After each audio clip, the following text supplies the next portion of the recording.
It's Friday, the 23rd of June, 2023. The last word in podcasting news.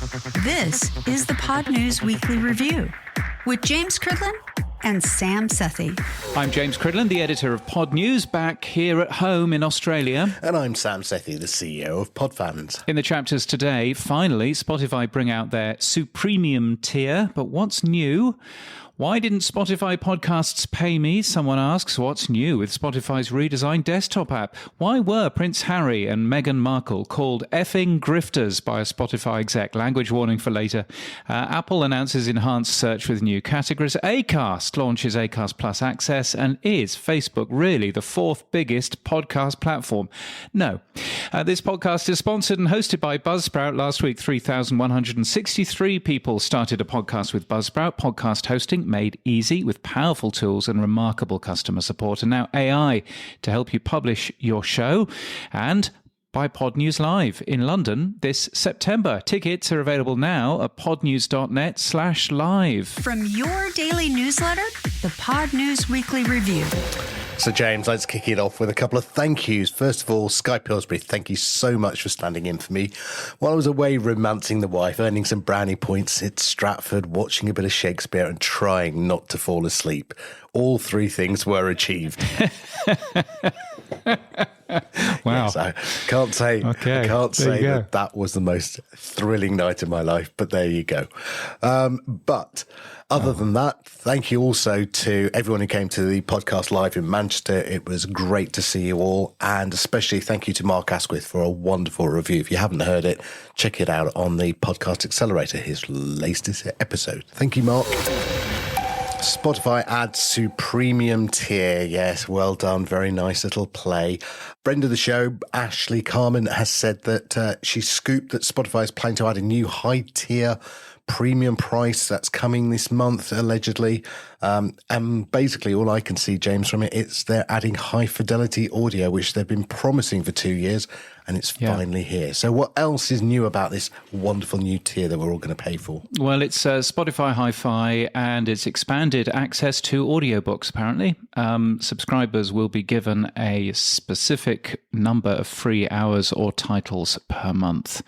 And the first thing I would say is high fidelity audio, almost everybody does not care. Knowing what I know from the radio business, you know, if audio is good enough quality, then audio is good enough quality. So there's really no point in spending more, and certainly nobody's going to spend any more for that. So presumably it's just an audiobook play, I'm guessing. But interestingly though, debuting in overseas markets before launching in the US. Which is weird. Well, I think that's more a case of if it screws up, hey, no one's going to know about it in the US. That's fine by us. That might well be it. Now, I don't think this will get Spotify to profitability, which is really what it's all about. I mean, the 200 people dropped and all the exclusives disappearing left, right and Charlie. They won't get to profitability by adding £1 per subscriber if they get even, as you just said, a few % of their existing subscribers to upgrade. Yeah. No, I don't think there's going to be any particular excitement there. I think it's just keeping up with the Joneses. Obviously, Apple has a lossless plan. Amazon has a lossless plan as well, or at least a hi-fi plan. As of course does Tidal and various other things. So I think it's just a case of keeping up with the Joneses and giving fewer reasons for people to walk away. The price elasticity of this deal is greater than 1, which means they can't really increase the price because customers will abandon ship and go elsewhere. So they haven't really got a lot of flexibility on the price. So they couldn't really stick it up by £3 or £4 or $3 or $4. So they are a little bit sort of tied into just keeping up with the Joneses, the Amazons and the Apples. Friend of the show, Eric Newsom, said it brilliantly. He said, they've spent $1 billion to become Acast. And I thought that was very funny when I read that. Wow. But yeah, I mean, look, they still haven't got their audiobooks deal sorted out, and music is chargeable, but again, it's such a high percentage goes to companies. Would they not consider changing their model? Their fixed cost subscription model, which is what this is, needs to go to a variable model. Would they not charge for podcasts? I mean, that seems an obvious thing to move to, where you can then get more money. I mean, look at Netflix, James, right? You pay your subscription, you get loads of free stuff. But anything that's high quality, like a new film, or you're always paying a little bit extra. They're always nudging you to pay, oh yeah, but that's the new film, so you can pay $15.99 for that one if you want it early. Yeah. Couldn't they do that with podcasting? I mean, they could, but they've just essentially done deals with lots of people to basically say, no, we're not going to do exclusives anymore. So if they start wanting to do exclusives now, then that will be a real about face. I mean, the Trevor Noah announcement that they made earlier on in the week is not an exclusive. And it said that in the second paragraph of the press release, that this is going to be available across all platforms. So I can't see them turning around and wanting to charge extra for some of those shows. It could just be that the music service on Spotify is the thing that they have to have, is the thing that keeps people paying their $9.99 a month or however much it is. And then the podcasts are the thing that earns their money through the advertising model, in the same way that Acast is earning money, and then in the same way that other people are earning money. And the benefit that Spotify has is it's got both on-platform consumption and off-platform consumption through the Spotify Audience Network on, things like Apple Podcasts and Pocket Casts and everything else. So perhaps actually podcasting is the white knight riding in to save podcasting's world. Well, let's see what happens. We'll see the pickup of this new deal when it comes out. Now, Spotify didn't pay me, not me, James, not you. And it's certainly not a statement from the Sussexes either. That's coming up later. Allegedly, a Redditor claims that Spotify, aka, it was Anchor, didn't pay him the $700 he was owed, and they shut down his podcast. Now, did you read the story on this one? Yeah, I mean, I did. He or her was owed over $700. He wasn't able to withdraw the money, so he emailed customer support and asked what the issue was. And basically, they spend a month or so trying to understand why this bloke couldn't take out his $700. And then all of a sudden, the podcast was shut down. And all he got was an email saying, please be advised, Anchor has a policy to terminate in appropriate circumstances the accounts of repeat infringers. Best regards, Anchor. Which is interesting. So there are a few things that kind of make me a little bit confused by this. Firstly, they're talking about Anchor, and Anchor hasn't actually existed since February. But also, secondly, the bloke who posted this onto Reddit, he was asked, what's your podcast then? And he basically doesn't want to say. Okay. Yeah, so it's not... A few red flags there. There's a fair amount of red flags there. I do notice in the comments, congratulations on getting this complaint mentioned in today's pod news. I saw that as well. Which is always entertaining. But yeah, so you never quite know with any of these stories. I'm sure that every single podcast company has some bad stories such as this, but that's about as far as it goes, I guess. Yeah, I normally wouldn't talk about this story actually myself either, because I think it is a molehill turned into a mountain.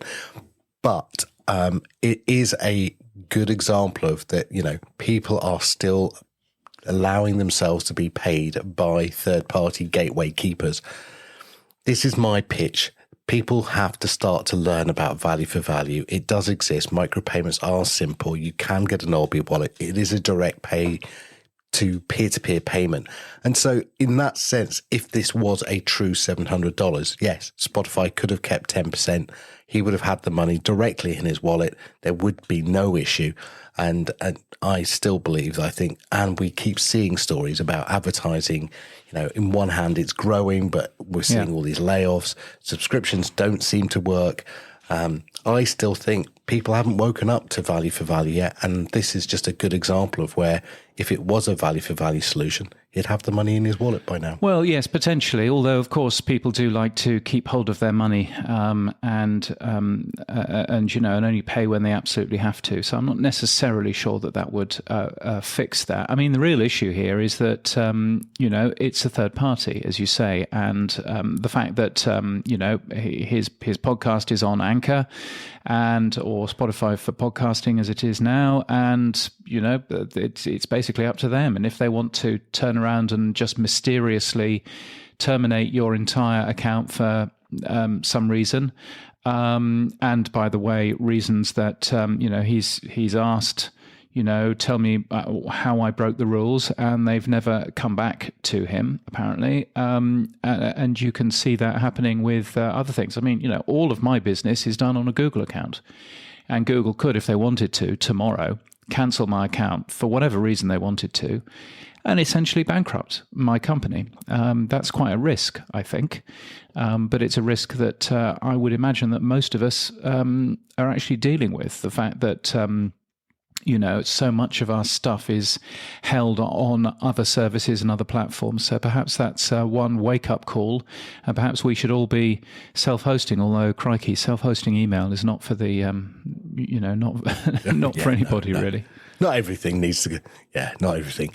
Now, Spotify, staying with them for a few seconds. Spotify redesigned their desktop app. I had a quick look at it. Have you seen it, James? I haven't seen it because I don't use Spotify that much. So, but it looks nice. They've added a few things. I mean, what they basically had done is they had completely ignored that desktop app for many years. So it's nice to see that they have, given it a lick of paint, added some new features in there.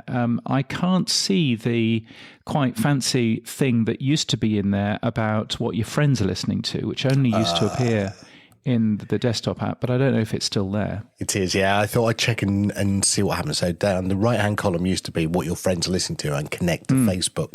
Not that anyone uses Facebook. And that's still there. So what happens is if you're listening to music or podcasts, the right-hand column will now give you metadata about what you're listening to. But if you then decide to go to settings and turn on what my friends are listening to, that right-hand column of metadata about music and podcasts disappears and it gets replaced. So, the right-hand column basically has just become a changeable column depending on what you want it to show. Right. Well, there we are. I don't know how many people use the desktop app. I would imagine that it's quite popular at work with programmers and stuff like that. But I don't know how many people use that, and certainly how many people use a desktop app to listen to podcasts is quite another thing, isn't it? Now, here's the title from Bill Simmons. Prince Harry and Meghan Markle are called effing grifters by the Spotify exec after their 20 million archetype podcast is act. Why did he call them that, James? Well, why would he call them that? Here's a little clip of him saying that, and I've edited out a vowel, so you'll never guess what the word was. You do a lot of business deals, a lot of negotiations. I do. I wish I had been involved in the Meghan and Harry leave Spotify negotiation. The fucking grifters. That's the podcast we should have launched with them. Yes, that was the version where I didn't edit the vowel out. So, there you go. Why a senior exec for Spotify is allowed to just shoot his mouth off in this way, heaven only knows. But because Spotify and the Sussexes both said on Thursday night that they have mutually agreed to part ways, and they said very positive things about each other in the conversation. And then you have Bill Simmons popping up over the weekend, shooting his mouth off. It seems as if there's one unprofessional person here, and it's not Meghan Markle, it's Bill bloody Simmons, to be honest. Yeah, I guess when you've got 200 million in your bank account and you've had a few beers, you don't really care what's being said. I guess not. And he then goes on to say, I've got to get drunk one night and tell the story of the Zoom I had with Harry to try and help him with a podcast idea. It's one of my best stories. I suppose, he's there, he's producing a podcast for himself. He wants to make that podcast as exciting as he can possibly. I was more interested, though, with the other story, which was Will Page, friend of the show, former chief economist at Spotify, who indeed I saw last week. It turned out that I was on the same plane as he was. So I managed to catch a lift into town with him, which was very kind. But anyway, he was on BBC Radio 4's The World Tonight, and he ended up saying this. Harry and Meghan earned more than Blinding Lights, which was by the fantastic Canadian band The Weeknd, and is the most streamed song ever on Spotify, which is not bad for 12 hours work. I'm just fascinated by this.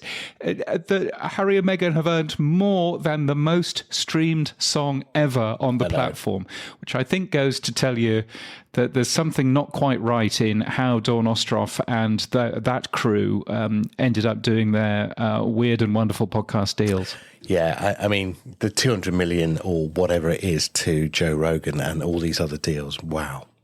I suppose if you've got $1 billion, what was Richard Branson said, how to make $1 million out of airlines, start with $1 billion and work your way down. I suppose that's what they're doing with Spotify. There's that going on. There's also Joe Rogan. Many congratulations, who's published episode 2000 of his podcast, and only this week has been laying into scientists about vaccinations and everything else, and being a stupid idiot. What an unpleasant man that man is.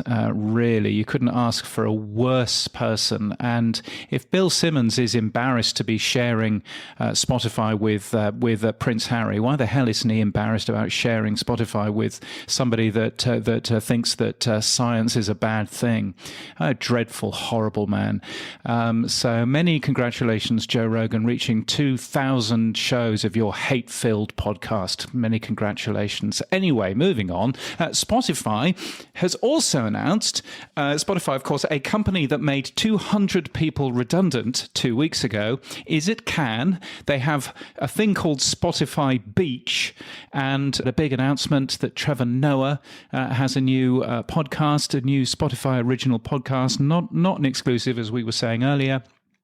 He made that announcement with Daniel Ek. Also at the Spotify Beach, there was the host of Call Me Daddy, Alex Cooper, who was talking about the art of great interviews, which must have been absolutely thrilling for the advertising people.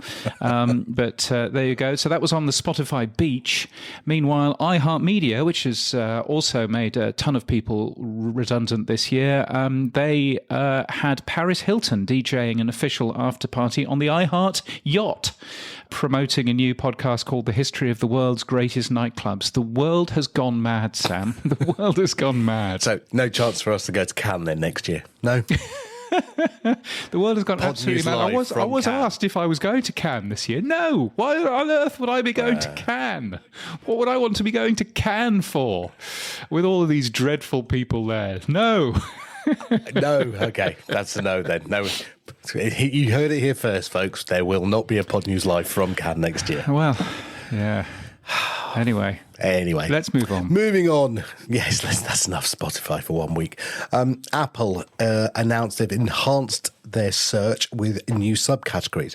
So Apple have enhanced their search. They've added 9 subcategories, recommendations, and language searches in select countries. James, tell me more about this. All it basically is it's some additional fields appearing in the search tab on the Apple Podcasts app. So you can now more easily go in and find, shows about mental health or shows about relationships and so on and so forth, which is all very nice. You can also, in some markets, look at shows in other languages. So that's handy if your app is in one language, but you actually speak a bunch of others as well. So here in Australia, for example, there's a bunch of different languages that you can enjoy. It's marked podcasts by language, and you can go diving in there, and I can choose from Arabic, Chinese, Hindi, Italian, Spanish, and Vietnamese, which all makes sense for this market. I didn't know you could speak all those languages. I speak none of those languages, but nevertheless. Okay. That's all quite nice.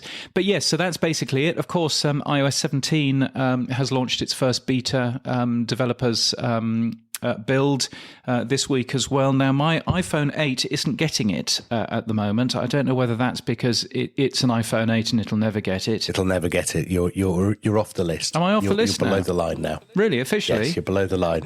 Officially. Well, there you go. I think there's a point at which you might have to upgrade eventually. It's not a phone that I use that much because, obviously I use a real phone, but, but still we are. Well, you've had all these features for about 2 years on Android, haven't you? Exactly. Including support for episode images. And the support for episode images at the moment in the new iOS 17 version of Apple Podcasts is looking really, really nice. Now, Apple gets very upset if you start talking about the beta version because we're not supposed to. But all I'd say is make sure that you've got your episode artwork. If I have a hint and tip for you, is make sure it's a nice image and any text that you have is in the top half of the image because the bottom half of the image may be overwritten by other stuff on the Apple Podcasts app. So just saying. But it's looking quite smart and cool. So it'll be nice to see that once it's out of beta and we can talk about it a little bit more. So this is a genuine question. Do I have to update my categories in Apple now to these additional new subcategories? Yeah, no, there's nothing additional that anybody needs to do. It's just purely that these subcategories are now being treated in the Apple Podcasts app as more important categories, if you like. So they're just appearing in a few more places. It also means that they get new and noteworthy shows. They get shows of the month, all that kind of stuff. So almost as if they've been elevated to real categories within the app. So there's nothing for anybody to end up doing. What it might mean is that if your show fits into those subcategories rather better than in a main category, then you might get some benefit out of that. But that's about as far as it goes. Now, this Explore Podcast by Language, it says creators can specify the language for their podcast using Apple Podcast Connect and via RSS using the hosting provider. Is this a new field within Podcast Connect so that you're stating your language? No, it's not. It's not a new field, and it's the field which has existed ever since Dave Weiner invented RSS, or at least Dave Weiner worked on RSS for podcasting. So yes, it's a language field which most podcasters will set, sometimes not correctly, but nevertheless, most podcasters will set. So I think it's Lang, L-A-N-G, and it's right at the top. But okay. I could be wrong, so I'm just going to double check and see if I can see where it is. Language, it is. It's just a simple language. And so the Pod News Daily is in English, EN. But you can probably select EN-GB, which would be ours, which would be English, British English, correct English. Yes. So there's nothing new in that. And in fact, the Podcast Index has been supporting that language tag and has been ingesting that language tag into the Podcast Index data as well. So if you wanted to build something that only searches German language podcasts, then knock yourself out because you can already do that with the Podcast Index. Now, Acast Christina Brenton has said that programmatic ads are vital for podcasting. She said on Stephen Goldstein's podcast this week, only 13% of Acast's current audio ads are transacted programmatically. What does she mean, James? I unpack that for me. Well, so she is saying, and you will be able to read this interview in full in the Podcast Business Journal this week. She is basically saying, look, not very many advertisers are buying programmatically right now. So quite a lot of advertisers are going into the Acast catalogue and saying, oh, well, I would like to buy Pod Save the UK, or I would like to buy The Rest is Politics, or whatever it might be. I hope that both of those are Acasts. I think they are, but you know what I mean. And so what she is basically saying is stop doing that and buy podcasts based on programmatic tools instead. Buy podcasts that, if you're looking for podcasts that are talking about politics, then buy podcasts that are talking about politics. Don't go in there and cherry pick the individual shows that you actually want. And that, of course, will help them in terms of monetizing the long tail. And that'll help, smaller shows get more money because, of course, then they can actually be sold a lot better. So at the moment, I was surprised at seeing that only 13% of shows of ad buys are being done on a programmatic way within Acast, and you can see that there's real opportunity for them to boost that and to grow that a little bit more. Hence the conversation that Christiana had with Stephen Goldstein earlier on. Moving on then. This one I had to take a double take on. You reported on Westwood One and Signal Hill Insights have released data suggesting that, wait for it, the fourth largest podcast platform is Facebook now.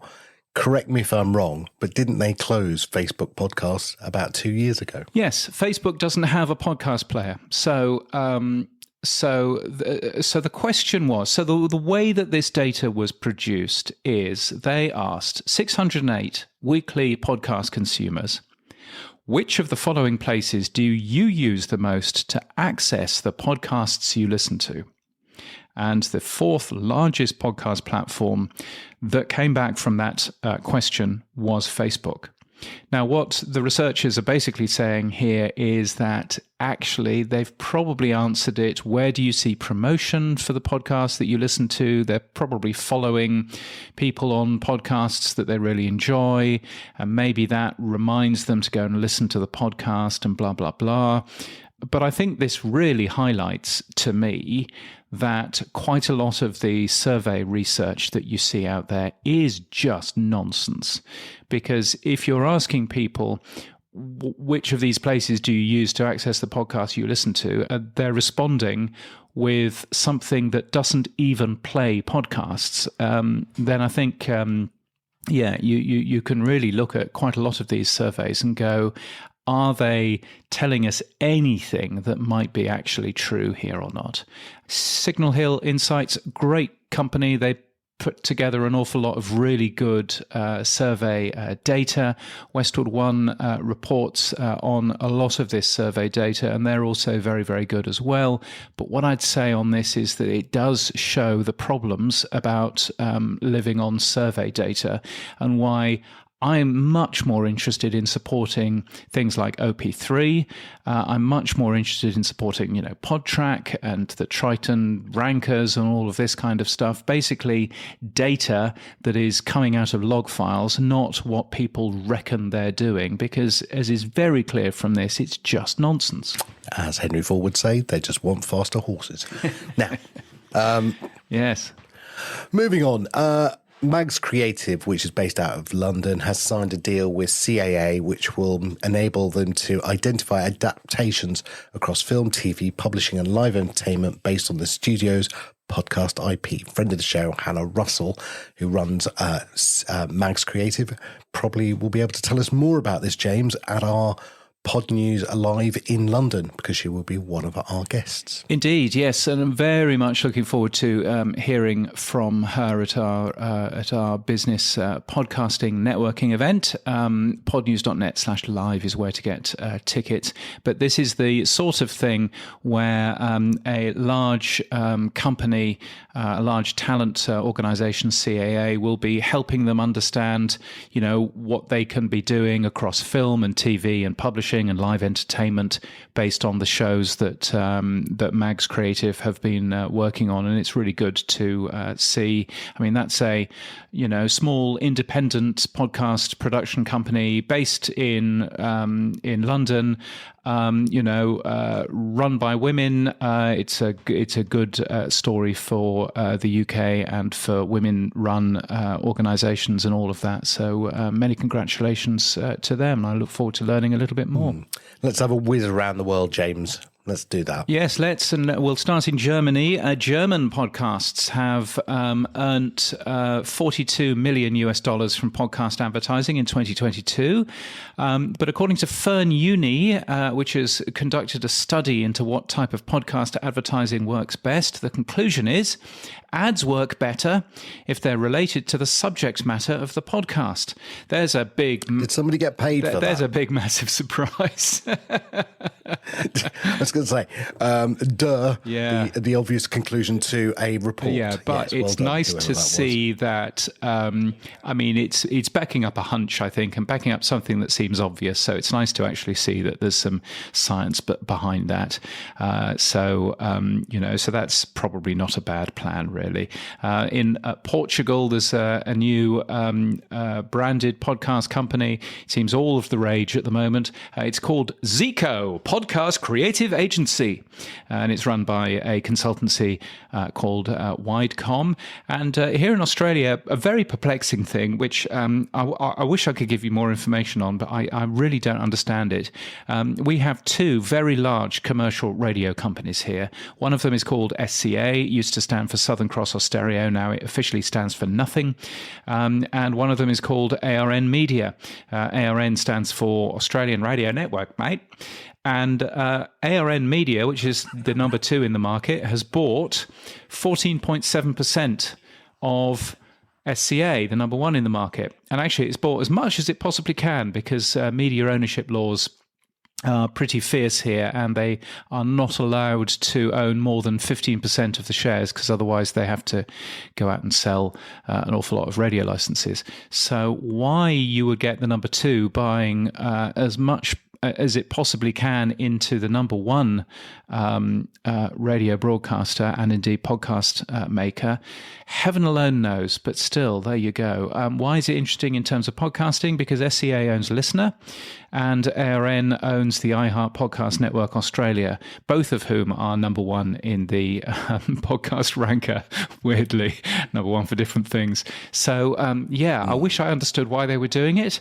Seems a bit of a weird thing to basically spend your money in a company that you're competing with, but perhaps they know something about media ownership laws that we don't, but however it's working, interesting to end up seeing. Sorry, you say you've got media laws down there. Doesn't Rupert Murdoch just own every newspaper down in Australia, though? I mean, you're saying that as if it's a joke, but in Queensland, Rupert Murdoch genuinely owns every single newspaper. There isn't a newspaper that is published in Queensland which isn't published by Rupert Murdoch. But apparently that's fine. But you're only allowed to own 2 FM radio stations in one particular area. I don't really understand why the rules are different in terms of broadcast to in terms of papers. Well, I kind of do, because it's a finite amount of public spectrum, I suppose. But yes, blah blah blah. So who knows what's going on there? But quite interesting anyway. Maybe we should interview somebody from one of those 2 companies to find out. But anyway, moving on. Yeah, good luck with that. Now, you pays your money, you get your reports, right? So Nielsen has released its Audio Today report, which says that Americans use broadcast radio, podcast, streaming, satellite, and it claims comedy is the most popular podcast genre. And then you go to Pew Research, and they will tell you in the USA, the most top-ranked podcasts are true crime. And if you go to Republican states in the USA, it says true crime is the most popular. James, what is it? Is it true crime, comedy, but clearly not news? What's the most popular genre? Well, I'm not sure that I care particularly much, but I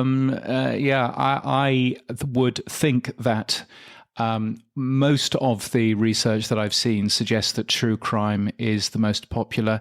Now, of course, some of this is what do you call most popular? Is it the most listeners, the most downloads? Because those are different. So what's going on there? Who knows? But the Pew Research data talks about top-ranked podcasts. I queried, how did you work out top-ranked podcasts? And they said, well, we had a look at the Apple Podcast charts. Oh, brilliant. because of course that yes, it's top ranked, which means absolutely nothing at all, but it certainly doesn't mean top downloaded or top listens to, because that's not what the Apple Podcast charts measure. So I kind of query the validity of much of the Pew Research data. Apparently they've used Podchaser data and various other things as well. That's all fine. Not quite sure how Nielsen worked out their data in terms of audio today. Nielsen's very strange because they've released this audio today data. And I said, so where is it on the website then, so I can link people to it? And they said, oh, it's not on the website. So so you can't actually do that. And I'm there thinking, well, how, why, what? None of that makes an awful lot of sense. But anyway, their data, I've just looked it up, it comes from the Nielsen Scarborough Podcast Buying Power Study, which is a whole year's worth of data between May 22 to May 23. And they say that in May 2023, there were 28 million listeners to comedy and 23 million listeners to news podcasts. So, say what you think about all of that, but that's basically how they've worked that out. I would suggest to you that Nielsen Scarborough Podcast Buying Power is a study in the same way that we were talking a little bit earlier about that study with Signal Hill Insights and Westwood One, and I'm not necessarily sure that that's particularly helpful, but anyway, still, there you go. Yeah. Now, the last one of these reports is Fountain, friend of the show's. Why is Fountain, you're an advisor, you can tell us all the answers now, James. Why is Fountain putting out Republican states prefer true crime podcast to news podcast? Now, it doesn't surprise me that right-wing Republican red states love fake news. Sorry, Fox News.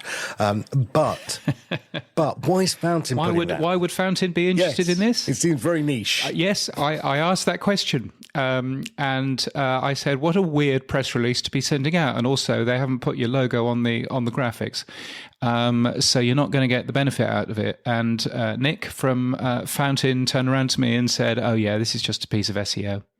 So it's a piece of SEO work. It worked then and got it covered. To find people stupid enough to link to that particular story and also credit Fountain. So I've fallen for that then, haven't I? Well, and then I've added it. So well done, Nick. You've got us both then. Yeah, exactly. In jobs, lots of entertaining people and moves. David Mayer Roberts has been appointed as board advisor to 1860, which is a branded podcast production company based in Bristol in the UK. It's Lush, Gert Lush. SCPR, which is the owner of LAist Studios, is making 21 people redundant. That's 10% of the staff. They, of course, own radio stations as well.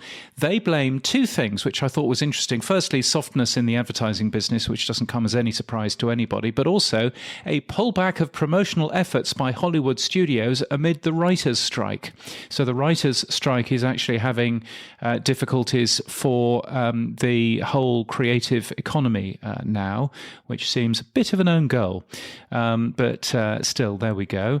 Barry Finkel and Gian Berry have been promoted to co-heads of Pineapple Street Studios. Lots of changes in Odyssey.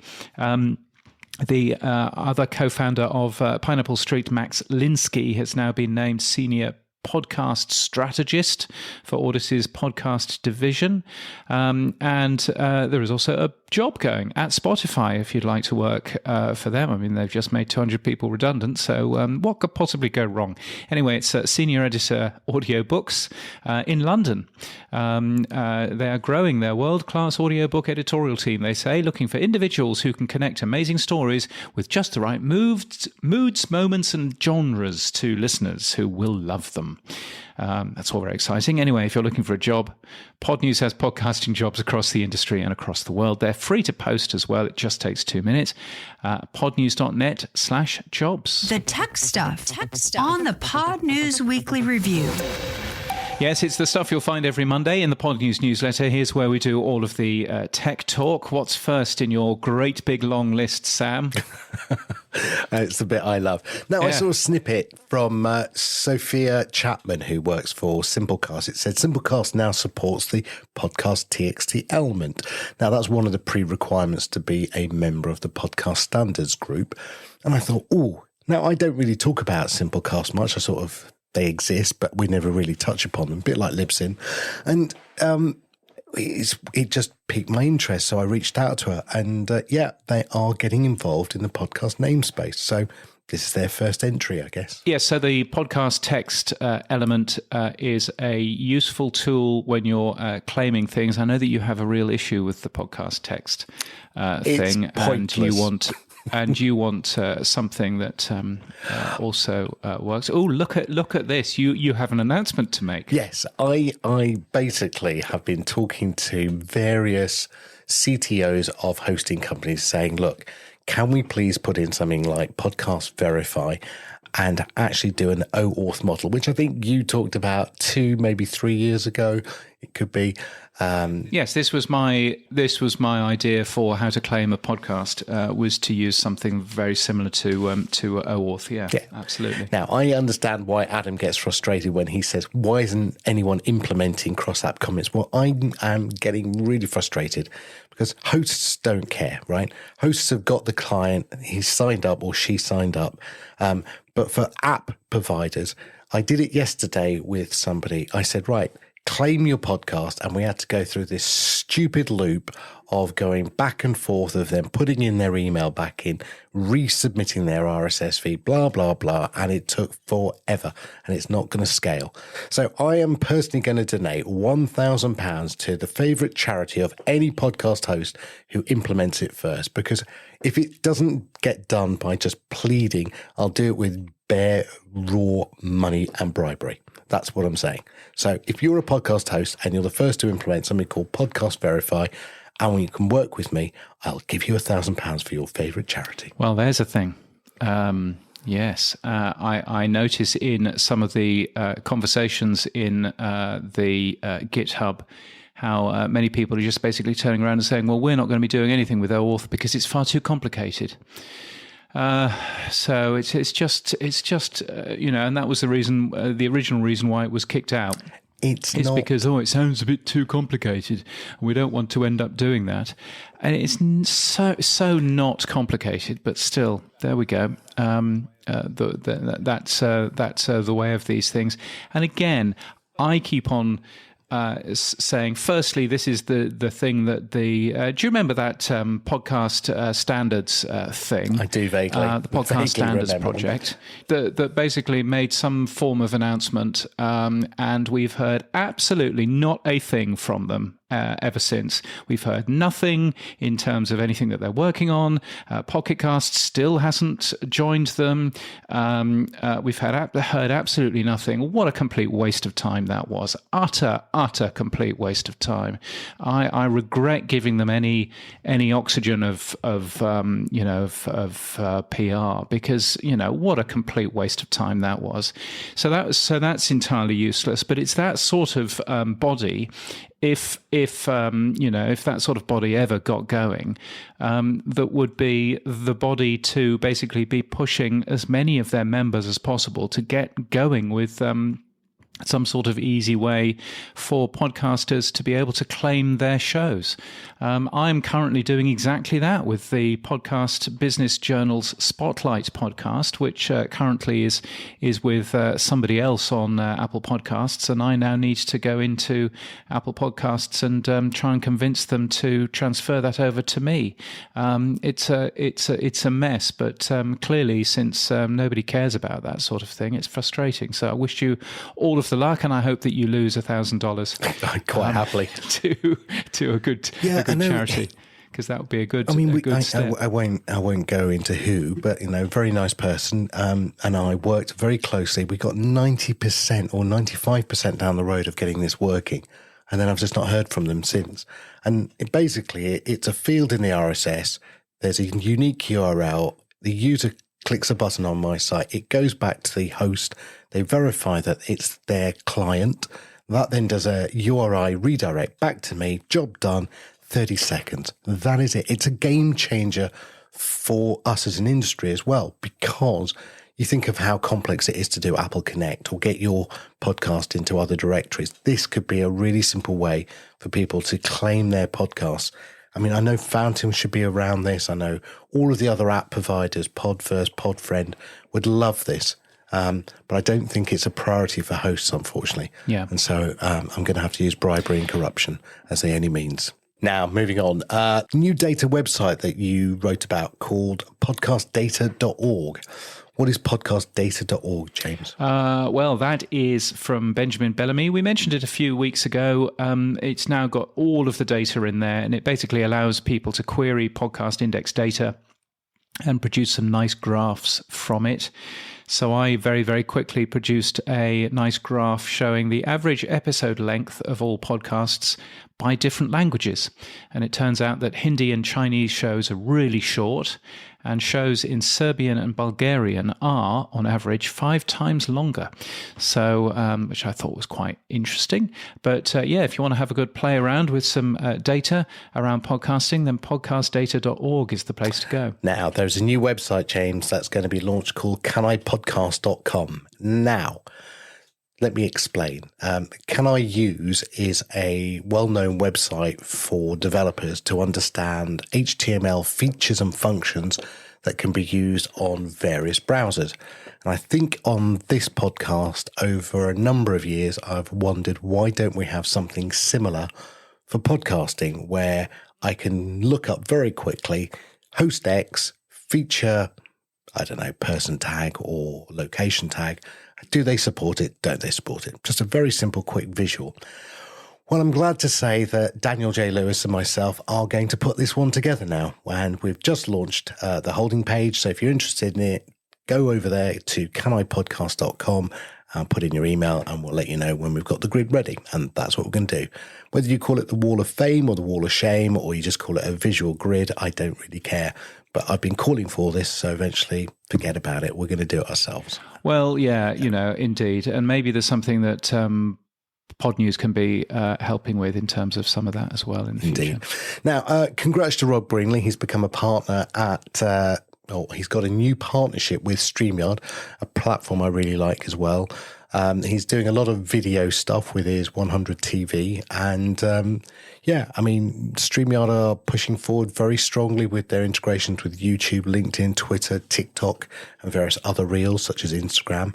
And yeah, I just thought I'd give him a quick hat tip. And VidCon, which I wouldn't go to, but VidCon is in Anaheim and it's on now. So all the video streaming world is over there at the moment. Yes, indeed. Now it's time for a drink, because we're going to mention AI. Drink! Can podcast AI really help me and you save time and energy? This was a good blog post that we linked to a couple of days ago in the Pod News newsletter. Claire Waite-Brown tested 5 AI platforms that can write show notes, social media captions, and more. Of course, Buzzsprout can do that with its co-host platform, which we are currently using on this very show, since they're a sponsor. But there were 4 more: Podcast Marketing AI, Cast Magic, Podium, and Swell AI. She missed out Capshow. Anyway, she put the audio file onto 5 platforms and has reviewed them in a table. And which one did Claire like best, Sam?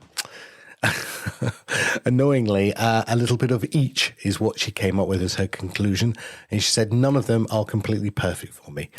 But again, if you want to see her review, and it is a very detailed review, she's got a Dropbox grid or a file that gets downloaded from Dropbox, and it goes through in detail all the features and functions of each of those AI platforms. Yes, which is a fantastic thing. Let's look at some events and stuff coming up. A podcast movement in Denver is the next big thing, of course. August the 21st to the 24th. They announced 50 new sessions yesterday for Podcast Movement 2023. I'm moderating a panel. I could moderate more if you fancy any, white middle-aged men moderating a panel. If you don't have enough of those, then that would be a fine and dandy thing. happening, but I will certainly see you there in September. Podcast Day Asia has been announced in Kuala Lumpur in Malaysia on September the 6th. I'll be there as well. You will be able to see people like Podbean's Norma Jean Belenki, Pod News writer Guan Jin Yo. I'm sure he's delighted at being called Pod News writer. He runs a podcast network in Singapore and does a very good job of that. I'll also be speaking there as well. It's going to be a whole day focused on podcasting. It's part of Radio Days Asia, which is a larger conference in some fancy hotel in the middle of KL. So looking forward to that. There's the London Podcast Festival, September the 7th to the 17th in King's Place, if you want to go and see live shows getting recorded. The Arkansas Podcast Festival is happening at the beginning of September in Arkansas, in Little Rock, and it's starting with a podcast pitch contest. But the exciting ones to talk about are Pod News Live in London on the 27th of September, podnews.net/live to get your tickets for that. Lots of great speakers, including Ross Adams from Acast and many other people. And the British Podcast Awards on the next day, September the 28th. Those are happening in London, in the UK as well. And it'd be fantastic for you to come along for those. And there's more events, both paid for and free at Pod News, virtual events or events in a place with people. And if you're organising something, tell the world about it. It's free to be listed at podnews.net/events. Boostergram Corner on the Pod News Weekly Review. Yes, it's our favourite time of the week. Large amounts of money sent through boostergrams. It's not mentioned small amounts of money anymore, lest I get the wrath of Adam Curry. Lots of nice and exciting boosts, so thank you for those. What have we got here, Sam? Well, I don't know who Martin is, but he says, hooray for James, and sent us 10,000 sats. So I don't know if that's your brother, I don't know if that's your brother-in-law, I don't know who that is, but hooray for James, that's all I'll say. Hooray for James. Martin Morrison, perhaps? Ah, that would make sense, yes. Yes, that would make sense, wouldn't it? Thank you very much, Martin, for that. Nathan Gathright says, I was asking where you wrote me some wonderful code a while ago, which I have forgotten about, and I have had no idea how to get hold of it. Anyway, he sent us a row of ducks and said, you'll find the code you're looking for here on his GitHub, which is very nice. So it's a Python script to manipulate the output of whisper.cpp into the podcast namespace JSON spec. So hurrah. So who knows, I might do a little bit of work on that. May I just say, though, that Apple have been fiddling around with Keynote, and Keynote no longer exports files that are named correctly. Which is very, very, very annoying. So they look as if they're named correctly in the Finder, but when you have a look on a terminal window, then it's got question marks in the file name, and it's broken all of my scripts, and I'm quite irritated by it. So in case you're wondering why at the moment there are no images on the press releases that are covered in the Pod News newsletter. The reason why is that Apple broke something, so it just works. Yeah. Anyway, very annoying. Dave Jones, 21,112 sats. That's a big rush boost. Why do people focus on the micro of micro payments? When somebody sends in $5 in a boost, it's denigrated as small. Oh, here we go again. But when somebody subscribes for $5 on Patreon, that's somehow different. Why do people focus on the micro of micropayments? This is because I mentioned this time last week, Sam, to Sky that a boostergram was a small amount of money. I was desperately trying to avoid the phrase tip. Right. And desperately trying to avoid that. And so I said small amount of money. And Why do I mean? I find it strange on the other side that the Podcasting 2.0 podcast basically whisks through $50 from so and so, $5 from so and so, $5 from so and so, and then spends an awful lot of time reading out somebody's row of ducks boostergram. I find that just as perplexing.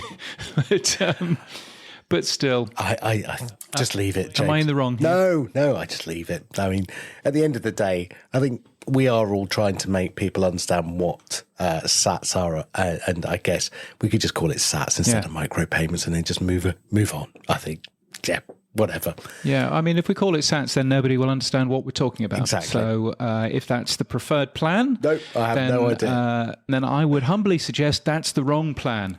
Golly, I'm grumpy this week, aren't I? Not totally. It seems like I missed a hell of a show last week. I know I heard it, but I can't remember much about it from this. For James saying oral sex a handful of times, what a mouthful. I tried to give you 69 sats, says the old podcast, Justin, but it wouldn't allow me, so he sent us 699 sats. Now, I clearly have no idea. I'm going to have to go back and listen to last week's show with Sky because I can't remember you doing this. Yes, I'm not sure I can remember me doing that as well, but I must have done it. Thank you, the Optimal Living Daily podcast, Justin. Yes, thank you for that. I can't remember. Oh yes, no, there was something about oral sex, wasn't there? Right. And I'm trying to remember. Yes, there was something, but who knows? Anyway, moving on quickly. Dave Jones, AI and data dust! 10,000 sats. Any idea? No. I guess we were talking about various AI things, and I think he's just calling it pointless. I think he doesn't really think the AI thing's very useful. Yes. Anyway. Yes, quite possibly. Anyway, thank you very much for that small amount of money, Dave. And Kevin Finn from Buzzsprout, 50,000 sat. That's more like it. Thank you, Kevin. Congratulations on Pod News Live. Well, thank you. Yes, it was a great event. We thoroughly enjoyed it. One of our mistakes was not to have recorded any of it. Dope. So I'll put my hand up for that one. We'll have learnt for next time. But no, it was a really good event. The next Pod News Live, of course, happening at the end of September in London. Still haven't booked my aeroplane tickets. Should probably do that. podnews.net/live is the place to go and buy those tickets. And if you get value from what we do, the Pod News Weekly Review is separate from Pod News, as in fact Pod News Live is. Sam and I share everything from it. We really appreciate your support as well, so we can continue making this. You can become a power supporter at weekly.podnews.net, as indeed Kevin has as well. Or you can support us with sats by hitting your boost button. And that's also a lovely thing. So you can go and do that too with a brand new podcast app. podnews.net/new podcast apps will help you find a new app. And we should probably say thank you to those people who are power supporters through weekly.podnews.net, which includes Dave Jones, $3. That's a lot of money, Dave. Thank you very much. Also, Matt Medeiros, Marshall Brown, Cameron Moll, and Nick Ivanov as well. Those are just some of them. And Kevin Finn, who are all giving us an amount of money every single month. So thank you so much for that. You can join them as well, weekly.podnews.net. Sam, what's happening for you this week? I'm battling with this tag called the value time split. Yes, it is very, very challenging, but I've got my head around it. They didn't make it as easy as I thought they could have made it, but hey, it works. Except Stephen B, who has got Sovereign Feeds, has a secret WebSocket. So if you want to do value time splits to the live lit shows, good luck. I haven't found out a way to do that yet, but we've got value time split working now in the recorded shows. So that's the main thing. And of course, as you heard earlier, that's the main thing. Well, for the three people that are going to use it, it's going to be fantastic. But for the other thing is, as I said earlier, I'm trying to convince hosts to implement. And the reason why I'm not calling it podcast authorized, James, because we Brits spell it with an S and the Americans spell it with a Z. No way should that be used, right? As a you rightly point that out. So yes, I think that makes a bunch of sense. And yes, I mean, I tried listening to the Podcasting 2.0 show live last week while I was in a bus on the way to the airport in Toronto, and I very much enjoyed that, although the device that I was trying to listen to, I could listen to exactly 5 minutes before the memory filled up and the whole thing froze, and I had to start all over again. And on the third time of doing that, I got a little bit grumpy, and I sent a message to the authors of that particular app, and I said, "Can't you make a better app that doesn't crash?" So maybe they might be doing that. Have you listened to any good podcasts over the last couple of weeks? Yeah, actually 2 really good ones. I'd highly recommend people take some time to do. Kyron from the Mere Mortals, friend of the show, has put out a great podcast called Podcasting 2.0 and Value for Value, delivering on the promise of Bitcoin. He's done it as a YouTube and also as a podcast. I watched it on YouTube because I was sat down with my laptop, and he's done a full history from the beginning of podcasting all the way through to what the current trends are. Well done, Karen. Really great job on that one. And Daniel J. Lewis has done an interview with Deidre Tishan, the CEO and founder of Capshow, talking about everything you need to know about Podcasting 2.0. And for many people who are early adopters and geeks, probably not going to learn anything, but it's a great introductory explanation for the next set of people who need to understand about Podcasting 2.0 and Value for Value. So another good job, worth listening to. Very good. Now, James, what's happened for you? Apart from sitting in bus stops, getting angry and being a little bit grumpy, what else?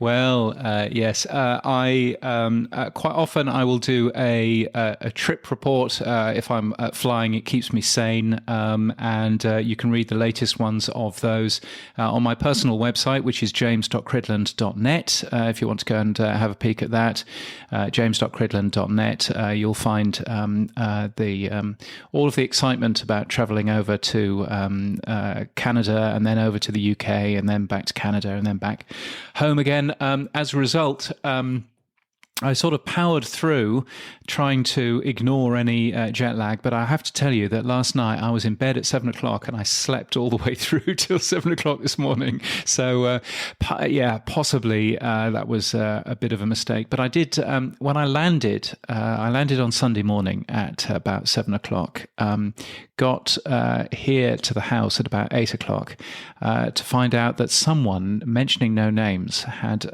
managed to block the kitchen sink so successfully that I was unable to unblock it with any of the equipment that I had. I went to the local DIY store, got some equipment to unblock it. That failed.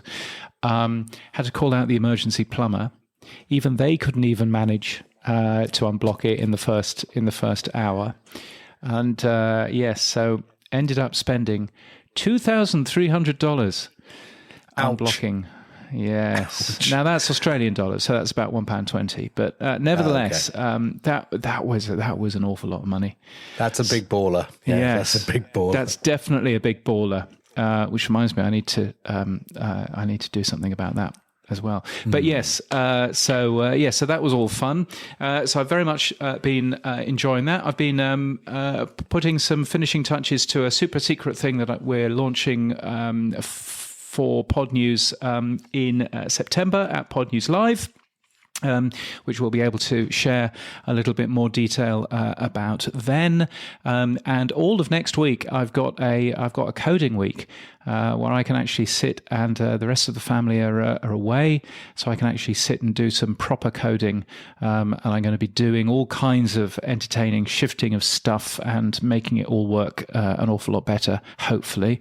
So that's going to be fun. But that's it for this week. You can ask James and I questions using email to weekly@podnews.net or send us a boostergram for feedback. If your podcast app doesn't support Boost, then grab a new app from podnews.net/new podcast apps. Yes, our music is from Studio Dragonfly. Our voiceover is Sheila D. And we're hosted and sponsored by Buzzsprout. Podcast hosting made easy. Get updated every day. Subscribe to our newsletter at podnews.net. Tell your friends and grow the show. And support us. The Pod News Weekly Review will return next week. Keep listening.